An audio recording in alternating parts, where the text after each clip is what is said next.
All recordings are played only once. Now turn to Section 1. Section 1. You will hear a conversation between a man and a woman discussing the loss of a bag on board a plane. First, you have some time to look at questions 1 to 5.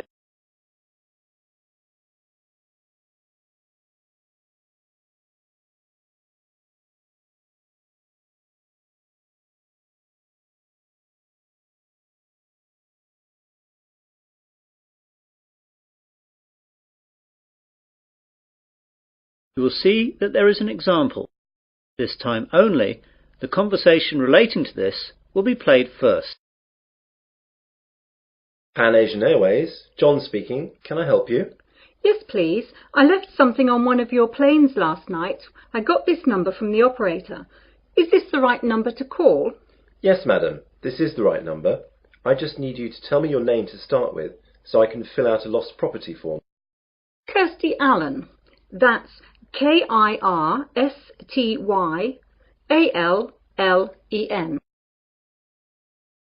So, Kirsty is the correct answer.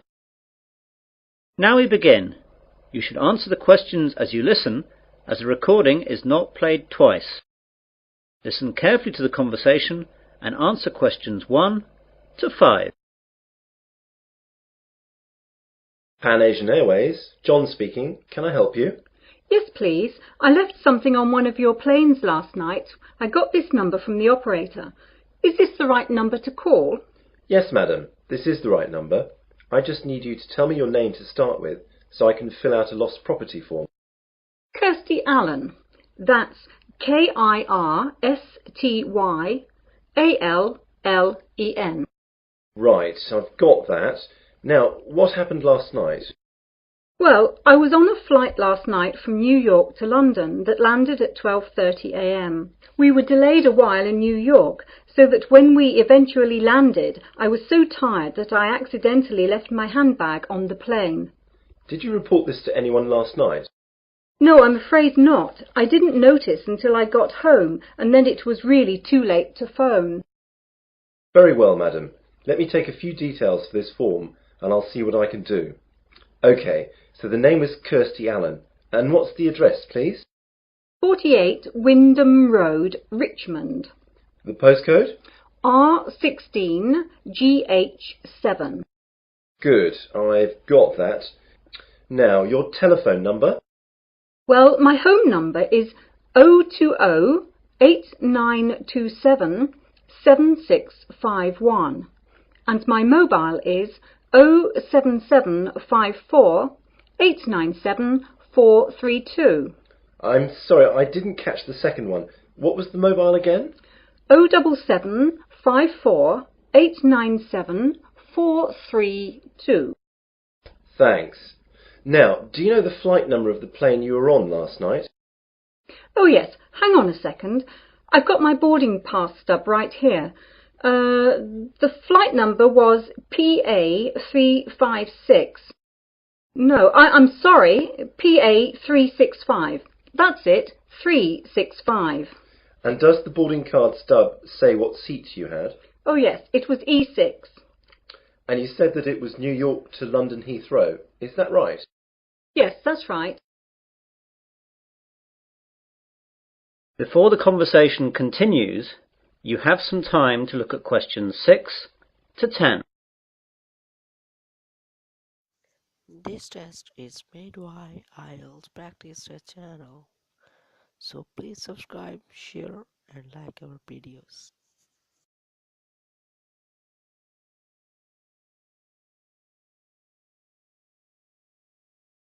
Now listen carefully and answer questions 6 to 10. OK then. Now, I have to take some details about the bag that you lost. It was a handbag, yes? That's right. Could you describe it to me? Well, I guess it just looks like any regular handbag. It's very dark red with black handles and the catch on the top is gold coloured. Does it have any distinguishing marks? Not really. It's quite new, you see, so I haven't scratched it or anything. It's got a brand name, but that's just inside the bag when you open it. under the catch. OK. Now, can you tell me what was inside the bag? Quite a few things, actually. Not my passport, of course, or I would never have got out of the airport. My purse is inside, and that's got about $200 and about £70 cash. There is also my credit card and some membership cards. Good. I'll just write that down. Anything else in the bag? A small paperback that I was reading, some makeup, my work keys, but not my house keys, thank God, and a couple of pens. Have you informed the police about the loss of the card? Yes, and I've also cancelled the card with the credit company. Right. Now what I'll do is to contact the lost property, which is where your bag will have gone if it was found. I'll give you a call back within an hour and tell you what the situation is. If you haven't had a call within an hour and a half, call back this number and ask for me. My name is John, OK? Yes, that's great, John. I'll speak to you later. Goodbye. Goodbye. That is the end of section 1. You will now have half a minute to check your answers.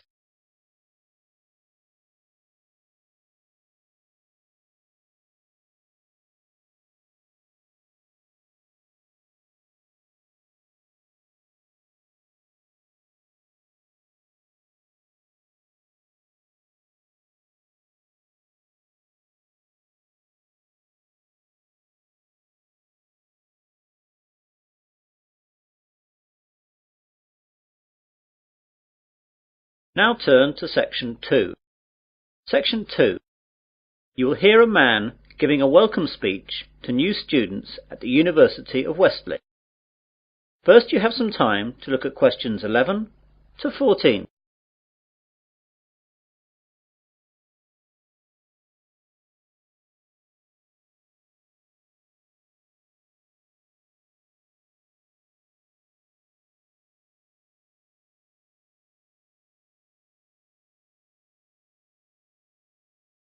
Now listen carefully to the welcome speech and answer questions 11 to 14. Hello and good afternoon. My name is John Walker and I'd like to welcome you new students to the University of Wesley. What I'm going to do today is just explain to you some of the facilities that you'll find here on our main campus and where you'll find them. If you look at the map on the overhead projector, let me talk you through some of the locations before describing some of them in more detail. Well, at present we're in the university's main lecture hall. If you go out of the main front entrance, then you will see opposite across the car park the entrance for the focal point of a lot of university life for most students. This is, of course, the Students' Union. About 150 yards on the left of the Union, as you look at it from here, is another focal point for the students, though not as popular as the Union, the University Library. Behind the library is the main university refectory, where many students eat both lunch and dinner. On the other side of the Union is the college chapel, and behind that there is a small hall of residence. There are 3 other halls of residence behind the Students' Union. Behind the hall that we're in now is the sports hall and grounds, and either side of us are academic departments with lecturers' offices, lecture halls, and various labs. You'll find it all a bit confusing at first, but you'll get to know your way around fairly quickly. You now have some time to look at questions 15 to 20.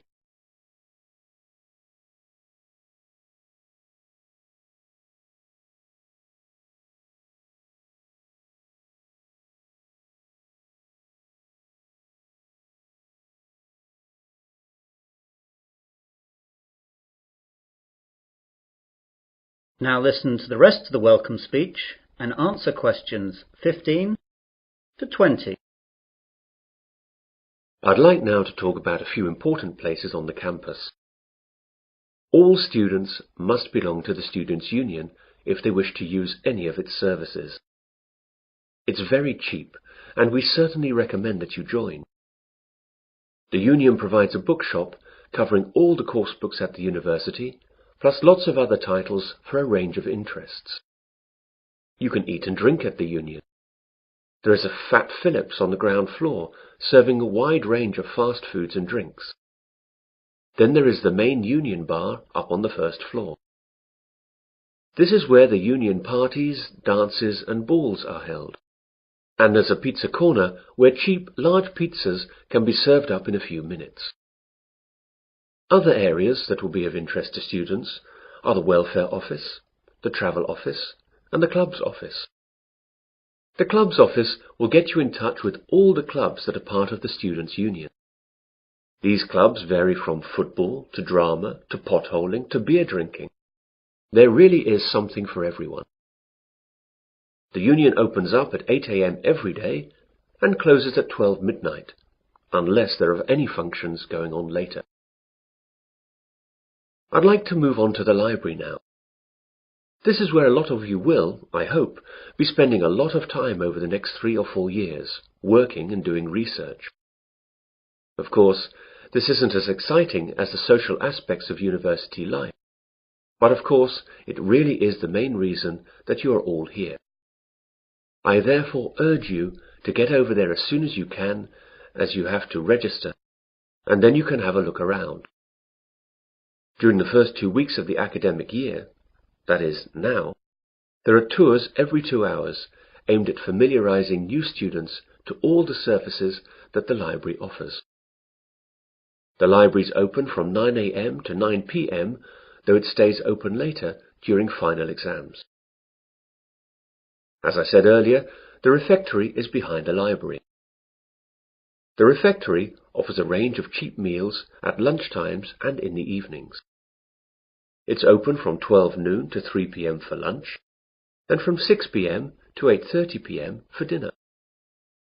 They try to offer a variety of food, from favourites to healthy options to ethnic foods, and there's always a choice for vegetarians and vegans.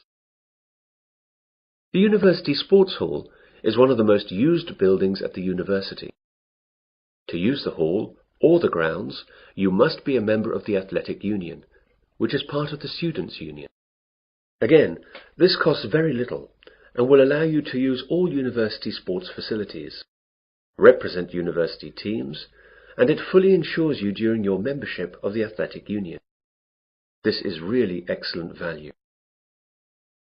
For departments and academic facilities, there isn't enough time to go through all of them, but your respective departments should furnish you with maps and information that will satisfy your needs. For all services offered at the university, I recommend that you purchase a Discount Plus card. This card costs £50 and lasts for the academic year. It will then give you discounts on all services at the university. For instance, a £4 meal at the refectory would be reduced to £2.50. It will also give you free usage of the late-night minibus that the university runs to places off campus, which normally costs £1. You can see that it wouldn't take very long to make it worthwhile. The cards can be bought at the Students' Union. Well, that's what I have to say for the moment. Now, are there any questions? That is the end of section 2. You will now have half a minute to check your answers.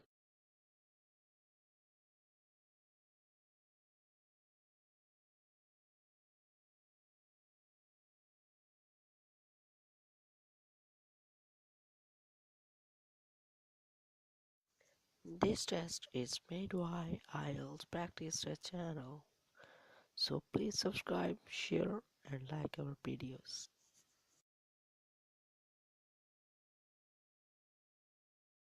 Now turn to section 3. Section 3.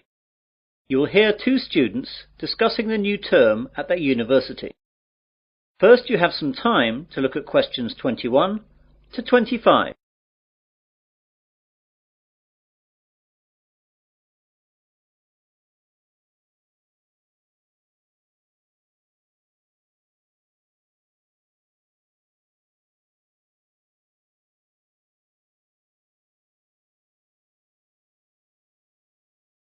Now listen carefully and answer questions 21 to 25.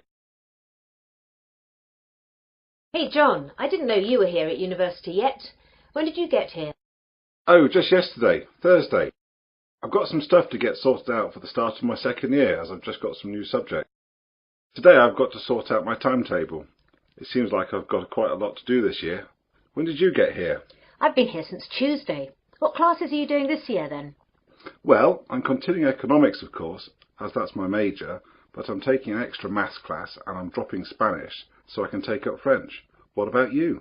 My major's the same as yours, of course, but I'm going to continue the same classes as last year as I like them so much. They're history and music. What's your Monday timetable like? Well, at 9, it looks like I've got French for 3 hours. That's going to be a tough start to the week. Yeah, I can't imagine it worse. I've got history for 3 hours, which will kill me. The good thing for me is that I've got a free in the afternoon, which will relax me after that morning. No such luck for me, though. I've got that extra maths class starting then, so I'll be hard at work all day on Mondays. Yeah, I don't envy you that. Still, the extra maths will really help your economics in the long run. I know, that's why I'm taking it this year. Last year I really struggled with all the maths that I didn't understand in the economics, but hopefully this year that will all change. What about sport? What have you chosen to do on Wednesday sports afternoons? Are you sticking with rowing? I'd love to, but the rowing club storeroom got broken into and the boats were damaged, so it's not possible till the club can get enough money to repair or replace the boats. They're really expensive, so that'll take quite a long time. So as I can't do that, I'm going to try out squash. What about you? I'm going to do the same as last year. Volleyball. That's good. It's in the main sports hall like the squash. I'll be able to see you a lot this year. Yeah, it looks like that. You can help me with the maths that I don't understand. Ha! Maybe. For a small fee, of course. You now have some time to look at questions 26 to 30.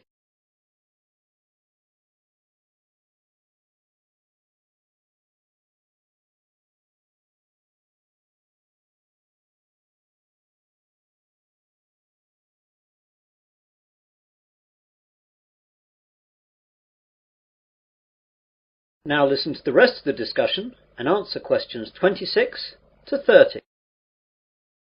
I know it's early, but do you know anything about the first assignment that we have to do? Yes, it's already up on the economics faculty notice board. There's a choice of essays up there.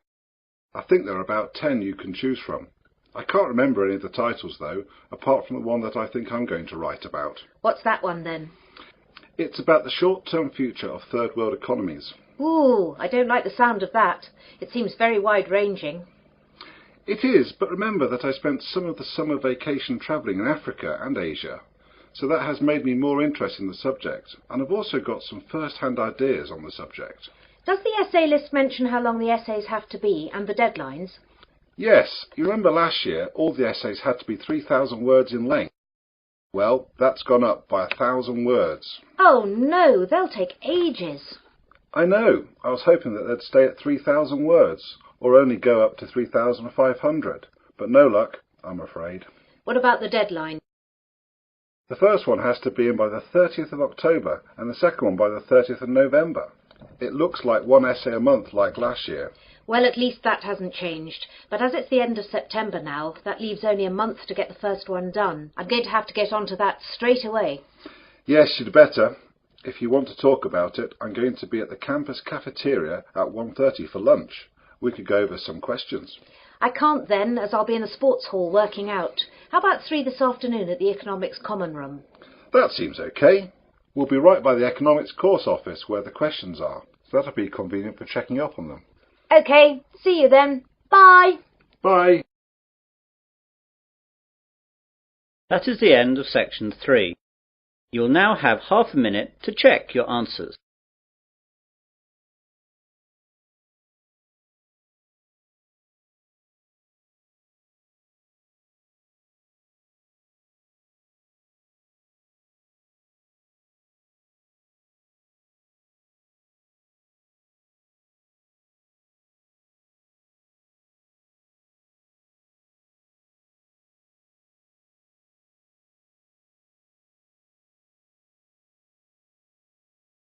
Now turn to section 4. Section 4. You will hear part of an environmental sciences lecture. First you have some time to look at questions 31 to 40.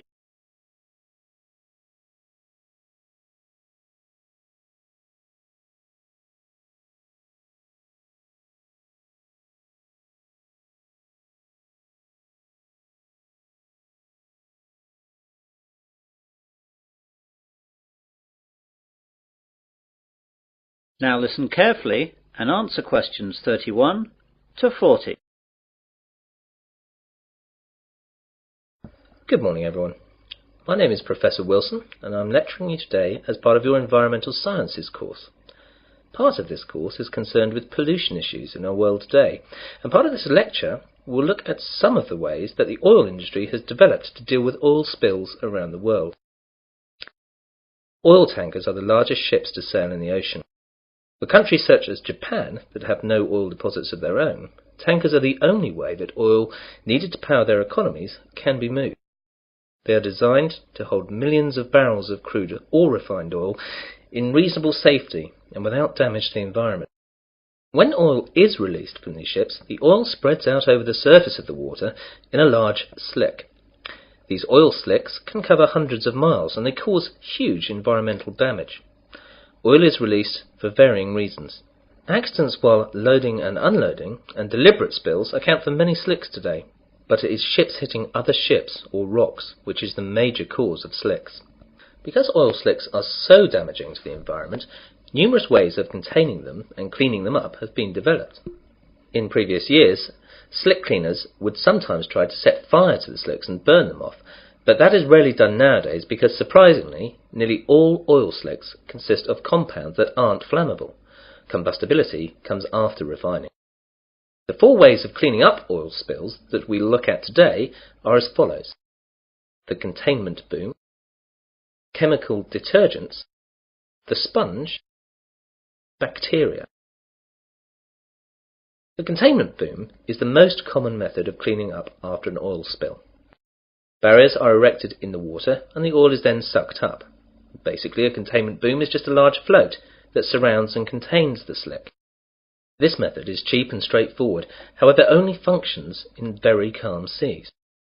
Another method to clean slicks is to spray detergent solution from airplanes or boats directly onto the spill. Depending on the detergent, 2 things can happen. One possible result is that the oil can break up into clumps, which sink to the bottom of the ocean. Although these clumps are themselves hazardous, the problems caused by the clumps are much easier to deal with than the problems caused by oil slicks. The other possibility is that the oil then breaks down into tiny droplets, which are soon spread and become harmless. This method is well suited to dealing with the larger slicks. A negative aspect is that often the chemicals remain in the water, and they can kill fish and other marine life. A Berlin-based company has developed an alternative method for cleaning up oil spills. Eco-Carbon has invented a giant sponge made of lignite resin that sucks up the oil, preventing it from harming the environment. The sponge comes as a mat, which contains crushed coal, whose small granules can soak up large amounts of oil. The process is safe and cheap. The sponges have so far withstood small-scale testing in pools of water with miniature oil slicks. A unique advantage is that once the oil is absorbed into the mat, it remains fixed there permanently. The downside, however, is that the mats become toxic waste. Scientists are also trying to improve other methods to fight oil spills. At the scenes of oil spills around the world, they found bacteria that seem to have an appetite for the toxic black sludge.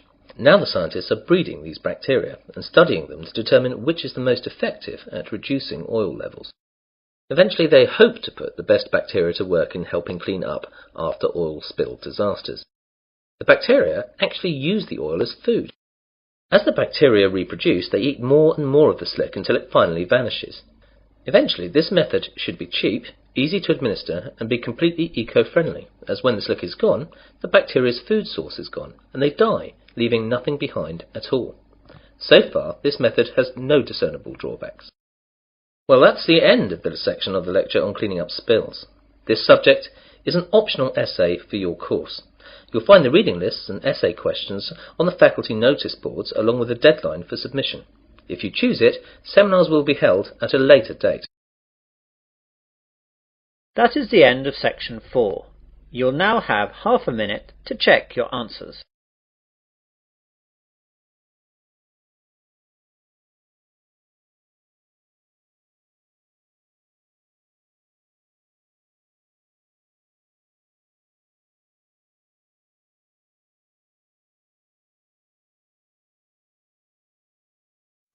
This test is made by Ielts Practice channel.